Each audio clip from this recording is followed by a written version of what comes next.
we've talked about the legal implications of Friday's announcement. Well, what are the practical political implications? The headline out of Politico today reads, Comey's bombshell changes few votes. But when you look at the numbers, it's not entirely clear that's the case, at least not yet. Politico's poll shows Clinton leading Trump by 3 points in a head-to-head match over the weekend after Comey's announcement. She'd been up 5 before. And a new Washington Post ABC poll finds Clinton just hit her highest unfavorability number yet, 60%, even higher than Trump's 58, although the poll was conducted mostly before Comey's announcement. It did include results from one day after. So, could this latest October surprise be a game changer? Joining me to discuss the impact on this unpopularity contest are Republican Sarah Isgur Flores, who served as deputy campaign director for Carly Fiorina during her presidential run. She's also a former deputy communications director for the RNC and has worked for Ted Cruz and Mitt Romney. Nice to meet you. We're joined as well by Democrat Michael Blake, who served as deputy director for the Obama campaign in Iowa and Michigan in 2008, then became associate director for public engagement at the White House and is now a New York assemblyman representing the Bronx. Both are fellows at Harvard's Institute of Politics. Michael, it's good to see you again. So, Michael, there was clearly an impact on those favorability numbers. There's no question. Is there going to be an impact on the outcome as a result of this FBI deal? Not one bit. Why? Secretary Clinton's going to win this race, first because of early voting. Early voting, she's ahead in all the battleground states. When you look at some of the states, North Carolina, Nevada, you have in some places already a quarter of the vote has already voted, in which margins are equating, if not exceeding, in 2012. Is this a story you would want? Absolutely not. The reality, though, is it impacting what actually matters, which is on election day who's going to win this race? Definitely not. How do you know that? Because you see from the numbers right now. You see, in terms of early voting, I've been in North Carolina twice in the last 6 days. I was in Florida before that, Iowa before that. Each of these states, the early vote margins are exceeding where we're at in 2012, which obviously, at that time, New York Times President headline Obama. this afternoon just says slight lead for Hillary Clinton. Do you think it's going to affect next Tuesday? Or the outcome? Obviously, next Tuesday is not just next Tuesday anymore. I don't think it will affect the outcome of who wins. I do think it'll affect the margin on the margin. But what I think you will see it affect the outcome of is those down ballot races. In states where the Democrat candidates were starting to catch up, we'd always seen the Republicans ahead of Donald Trump, but those were starting to lag as his numbers fell. I think they'll start to pull away again. In states like Texas and Georgia, where she was starting to catch up, I think we'll see those pull away. But again, that won't affect the final outcome. Let's discuss down ballot. I tend to agree with her. Is that most of these Republicans, take Kelly Ayotte, for example, in New Hampshire, every day she has to defend Donald Trump. Not anymore. Now she gets to attack Democrats who are siding with Hillary Clinton with these alleged scandalous emails, even though, as you said before, we have no idea what's in them. Well, I definitely disagree that she doesn't have to defend Donald Trump whenever you're saying that someone would be a mentor in any way to other children. I mean, that's ridiculous. So let's be clear about that. That only this. lasted 3 hours, by the way.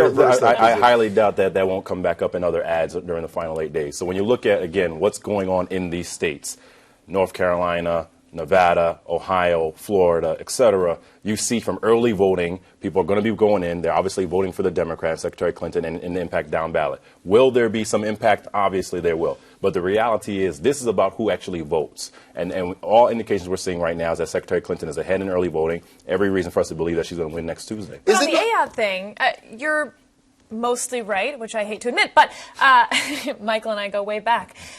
On the other hand, though, when this race has been about Hillary Clinton, her numbers have fallen and the Republican down ballots have gone up. When this race has been about Donald Trump, to your point, his numbers have gone down. Right now, this race is a referendum on Hillary Clinton. That is not good for Hillary, and it's not good for down ballot Isn't there Democrats. hypocrisy all around, though? I mean, the Republicans hated Comey in July. They love him now. The Democrats loved him in July, and they hate him now. I mean, isn't that a fair statement with some exceptions on the margins? Yes? Absolutely. And what I actually think this gets to is that Hillary Clinton has no one to blame but herself for what's going on right now. She's the one who put the server in her basement. Her husband's the one who met with Attorney General Lynch, which caused Comey to make the statement in July, which caused him to have to update his testimony now. So this all traces back to a poor decision that she made that affected potentially national security. That's why it resonates with voters. Except for the national security part. Hillary Clinton agrees with that. She said it was a mistake. I think we have to be clear about this. First, she acknowledged the mistake. We were moving on from that. Second, the reason why this is emerging is because of an investigation on Carlos Danger. That's where this all prompted up in that manner. So let's just be clear on that. Who shares a computer with Huma Abedin, but who's again, our chief, when we're talking about what prompted advisors. this, that's what prompted it. Now, in terms of where we're going for the next 8 days, elections are about choice. Elections are about contrast. At the end of the day, independents, Republicans, Democrats, all those are going to be showing up are going to be asking themselves, do they actually think Donald Trump would be a better president than Hillary Clinton? The answer is obviously no.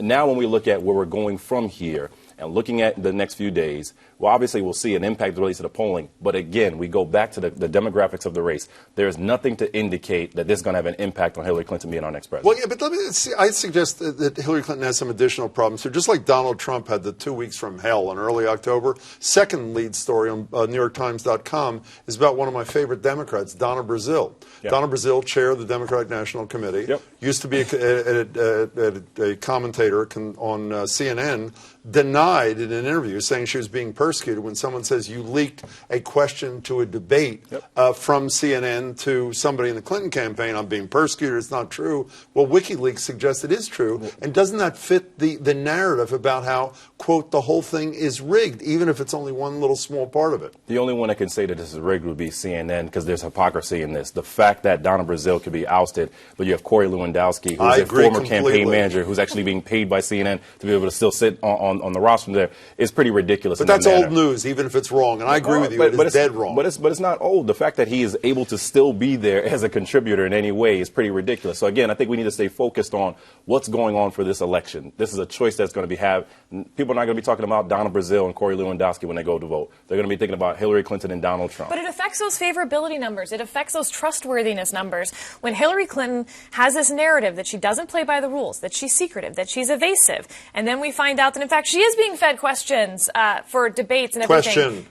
Two. Well, so is the Flint water one describing the one, person. I think, yeah, but in any case. I think that if you're a Bernie voter who was deciding between a third-party candidate and Hillary Clinton, you're throwing your hands up right now. I think Donald Trump, anyone, and I know you're not making the argument for Trump, but I think Donald Trump would have I'm making the argument for Jill Stein. I get that, but there's no way Trump or any Trump surrogate could ever make a point of being evasive. We can talk about 18 years of taxes as one of the clear examples of that. I only have 1 minute left. I've been obsessed with this, and now that these unfavorable numbers are stratospheric on both candidates, unless Trump's elected and both houses are Republican, or unless Clinton's elected and both are Democrat, which I don't see either happening. Explain to me quickly how either of these people govern with these numbers with the public and a split Congress. Assume Hillary wins for a second.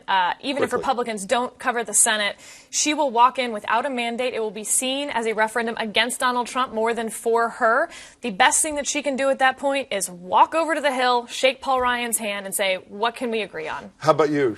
Disagree? I do, respectfully. I mean, I worked at the White House 2.5 years. We came in, obviously, with a scenario of President Obama and contention in different manner. Obviously, we came in with a different number. The reality is this. There's going to have to be that outreach that happens to the Republicans. That's going to happen. But I think a campaign tension reduces over time. And we're going to get to a space very quickly where, like, okay, the election is done. Where do we go from here? And I think that transition will be actually a more amicable one than we're realizing. As you remember better than I, though, Barack Obama had the Democratic House and the Democratic Senate, which is why he got the Affordable Care Act. Was able to get that done, but obviously it took us some challenges towards getting it done through reconciliation. So. Great to meet you.